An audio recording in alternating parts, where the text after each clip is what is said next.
Welcome. This is Mrs. Jacqueline. Welcome to another episode of We Mind Your Business. Welcome, you guys. Today we are going to discuss if you are thinking of starting a business or have you started a new business. Come on, I'm going to share my personal experience with you guys.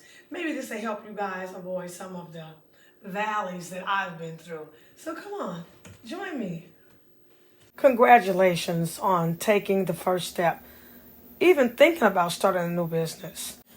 Your heart is beating fast. You have collected all of this information from social media. You've talked to your friends. You've watched video after video after video after video after video. Now what? What do you do with all this information you've gathered? Hopefully I can shine some light on some of the questions that I received by sharing my experience with you guys. Let's start with some of the most frequent questions that I get asked from my clients and students. Should I quit my job? They are sick of working. They're ready to jump into the entrepreneur ocean. And the answer to that is absolutely not. Do not quit your job. Starting a new business, thinking of starting a new business is a gamble. There's no other way to put it. Being an entrepreneur, you never know what's around the corner. There are people who have worked a full-time job and a part-time job for years. So you can work full-time and start your part-time business. Pick specific days that you work on your business. Now I'm going to mention some of the personalities that I've noticed.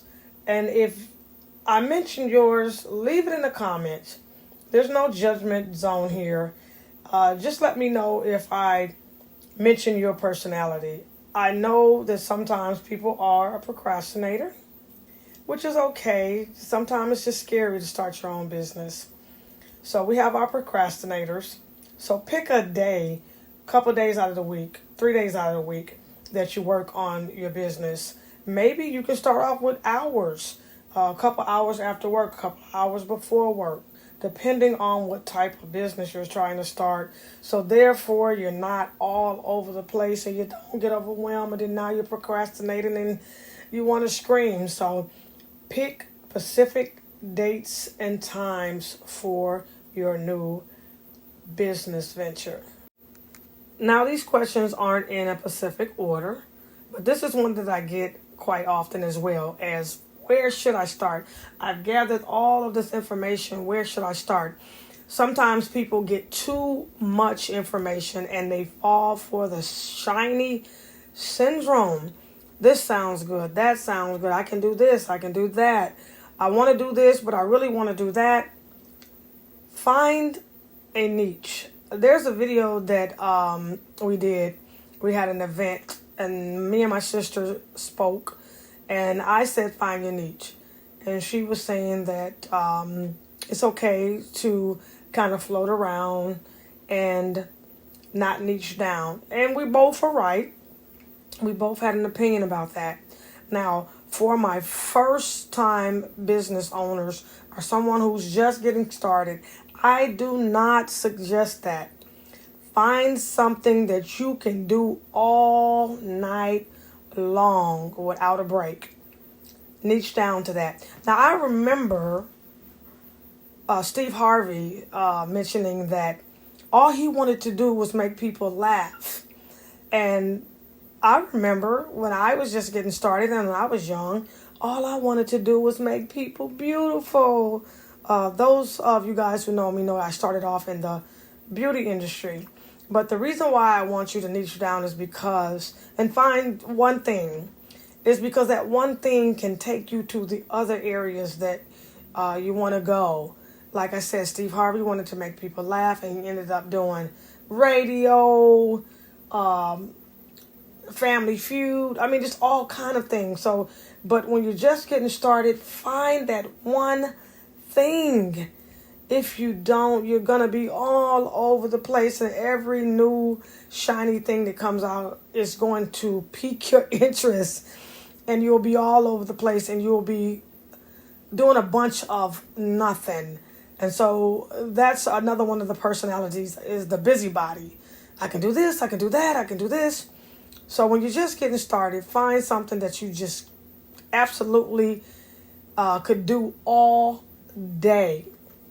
And another thing I suggest, if you're not quite sure where you want to start, and you have something that you want to sell and something that versus something, a service, something you want to sell, a service, I personally would start with the service. And the reason why I would start with the service is because selling things, you have sales tax.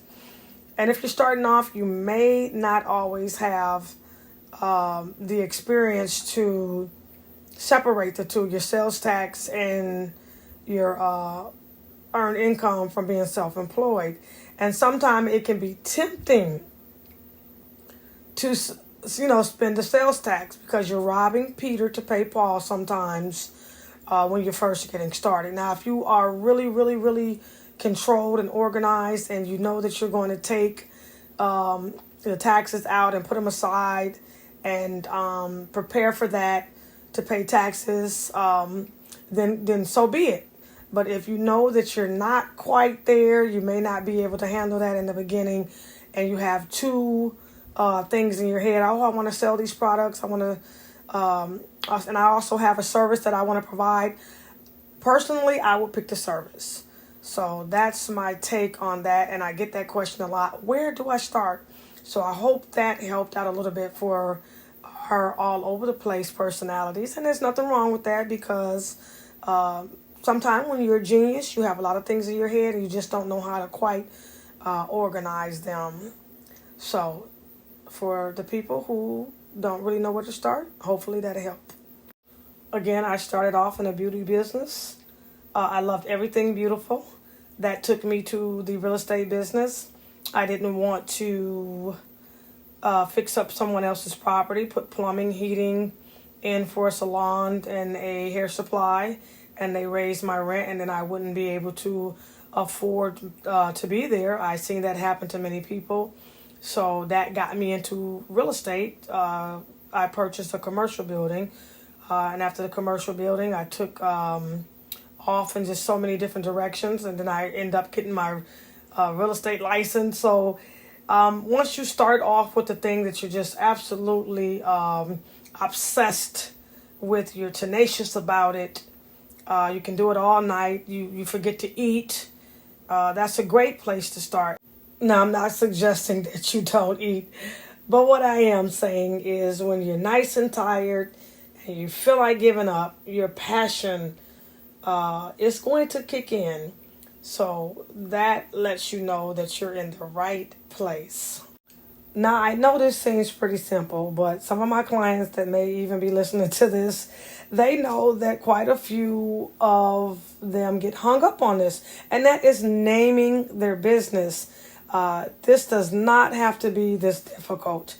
Now, what I do not suggest and what I would not do is name it place. Keisha's Place, Barbara's Place. What does that mean? Is that a place that you go get your hair done? Is that a place that you sit down and eat? So we want to stay away from such and such place. We want to be more specific. I had a family member who flew out here to Maryland and sat down, and I just allowed her to pick my brain and get some information, and she was making some handmade products. As a matter of fact, that's what she specialized in. Everything that she did was handmade pillows, handmade candles, handmade soaps. And so I suggested always handmade gifts. That lets any and everybody know right off the back what she does. There's no guessing. She makes handmade gifts. There is so many businesses, and now with technology, social media, you will get drowned. People skip over businesses by the second. So we want to be as clear as possible about what the business stands for, what it's doing, what's its purpose, what's its promise. What are you promising your clients? What's your purpose? What is the purpose of your business? What do people think of within the first 3 seconds? Always handmade gifts. That gives you your answer in less than 3 seconds. This is very, very important. We want to make sure that our business does not get skipped over. So your name is one of the first things people come in contact with. So you want to make sure that you're naming it something simple, straight to the point, and something that people can remember. Should I get an LLC, DBA? Should I go into business with my friend, my husband, this guy that I'm dating? Should I get insurance right away? Should I do a trademark first? This is a lot. Before we shed some light on these subjects, don't forget to like, subscribe, leave a comment, hit the notification button so when I come out with something new, you'll know about it. And I greatly appreciate it. Now, these topics are serious matters, and you most definitely want to seek a professional before you start getting into entities and things of that nature. And I highly suggest that. Now, I am going to touch briefly on some of this, give you my opinion. I am a licensed tax preparer as well, and I do provide these services for some of my clients that sign up with me. They do receive calls 4 times a month when they have questions, and I do my best to make sure that they're in the very best of hands. But nevertheless, a lot of people get LLC confused with some type of tax break. When you're self-employed, LLC does not protect you from self-employed taxes of 15.3%. That is a tax that is not has nothing to do with an entity. LLC gives you limited liability. It gives you a cushion of protection from your personal items and your business item. That is what an LLC does. Now, that is a common mistake, and I'm going to just throw in here, always ask for help. Do not start a business jumping in and end up costing yourself thousands and thousands and thousands of dollars versus paying someone to help you get things done right the first time. That is what they go to school for. That is what they have reoccurring courses for. They have to keep their licensing up. So some things you want to go ahead and get professional help with, especially your entity. Especially, I'm going to touch on this briefly. If you're thinking about entering into a partnership with the individual, because you can have a partnership inside of your LLC. You can be the only one who owns your LLC. I do talk about this with my clients. Or you can do a partnership. Now, with a partnership, it gets a little bit trickier than just yourself, because you are the only one running it, and you know what you're responsible for. Now, when you go into a partnership, you need to be very, very clear. Did I say very clear? Very clear on who does what, how long they do it, when they do it, who is responsible for finance. And I know you say, well, I'm going into business with my husband. He's going to be my partner. Same thing. You're in business with your husband and you guys get mad at each other, and they bring in their friend from college, and now he's making financial decisions inside your LLC. This is going to affect your business baby, right? Because our businesses become our babies, and now you're sharing the business that you started from the ground up. You put all this work into it, and now your husband wants to bring his friend from college in, or your wife wants to bring her girlfriend in. They were pregnant at the same time, and she knows nothing about business. So it's not a laughing matter. You need to be very, very clear on these things. A partnership is serious business, okay? So you most definitely want to talk to a tax professional when you're setting up an entity with a partner.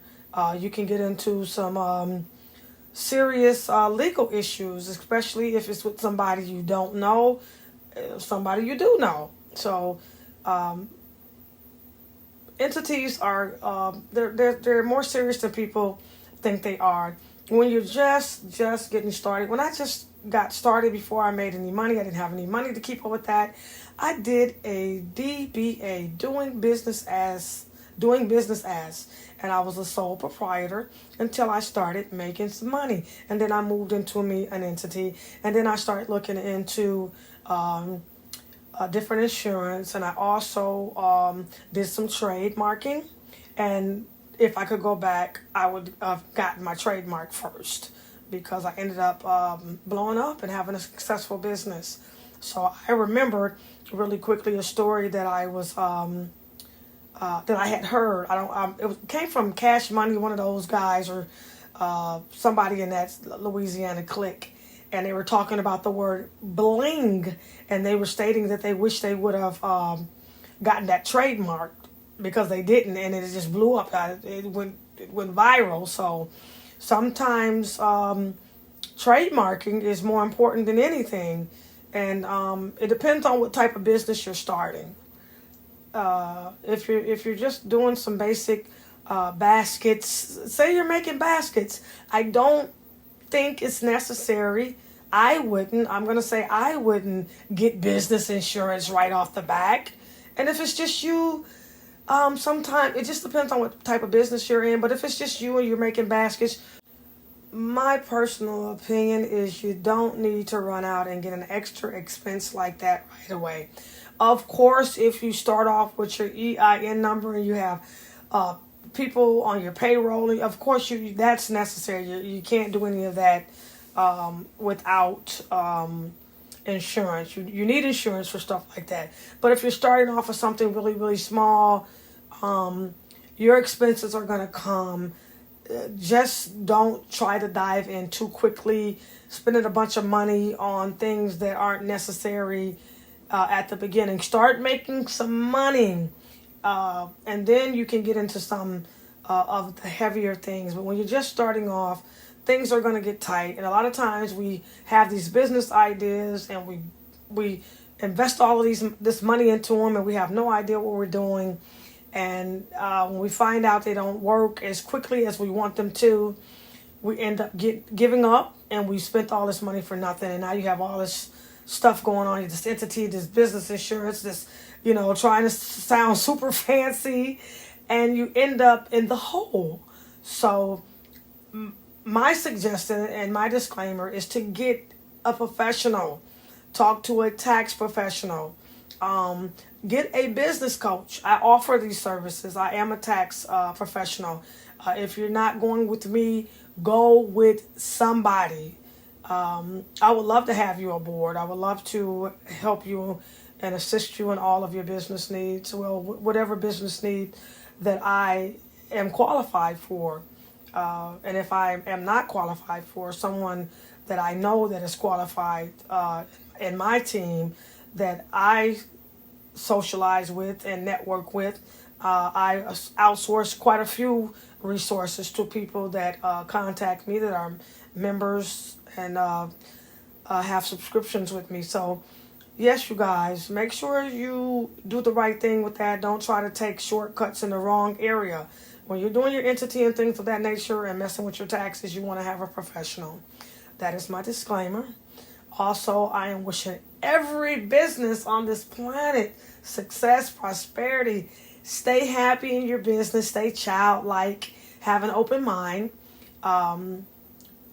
Think of yourself as Mandela's father. He said that he became a great leader because he listened, and then he made his comments. So you have 2 ears, 1 mouth. Make sure you listen, and especially if you're amongst an experienced business person, don't come to the table as a Mr. or Mrs. Know-it-all. You come there to learn. It's okay to give your opinion. Make sure you ask questions, but leave what you know at the door. If you are asking somebody to give you their precious time to teach you what they know, to soften your blow in the business world. Business is serious business. Business is business. This is Mrs. Jacqueline, and we mind your business. So this is Mrs. Jacqueline. It is time for our personal shout out. It is time for our entrepreneur shout out. It is time for our I needed to hear that, right? Hello, you guys. I want to give my personal shout out to Mama Sue in Minnesota, Susan Lowe. Thank you so much for everything. Thank you for hanging in there with my dad, being his rock for so many years. He married the perfect woman. I want to thank you for taking care of my siblings as well as myself, being here for us. I want to thank you for patching my jeans when I was little, braiding my hair. And of course, you know I'm going to mention it, my blue bike that you sent to me in Texas, me and Bird, my sister. You sent us bikes in Texas, and blue is my favorite color. And I know I mention this every time, and I'm going to keep on mentioning it because I want you to know, Mama Sue, how important my bike was to me. And it's such a phenomenal childhood memory, and I hold on to it dearly. And I have it because of you. So I want to give you this personal shout out and let you know that you are appreciated and that I love you and we all love you.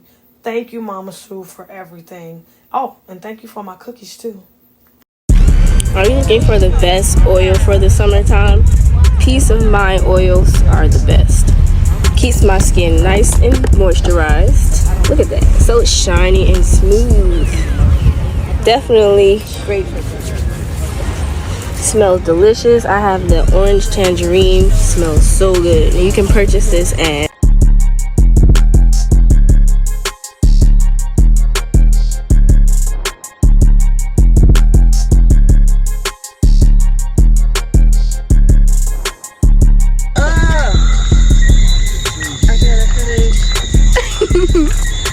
It's so pretty. It is. Look at all the colors. I know, right?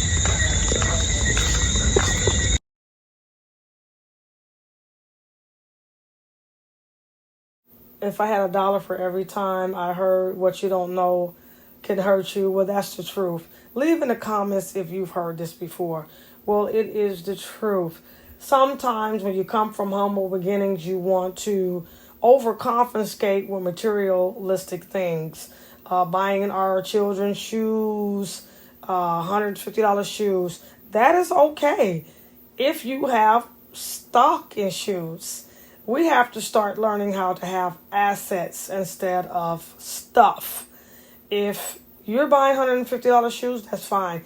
Have some stock in the shoes that you are purchasing for that amount.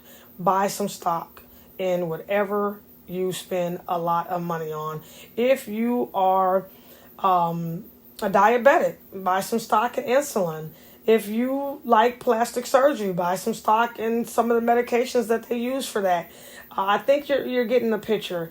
If you love clothes, buy some stock in clothes. If you love makeup, we have to start putting our money in assets, not stuff. This is one of the number one ways that you can promise yourself to stay in the situation that you've been in for generations. It's also the quickest way to get out of the situation that you've been in for generations, and that is investing in assets. Your home is not an asset unless you are doing Airbnb or something like that, renting it out to some nurses.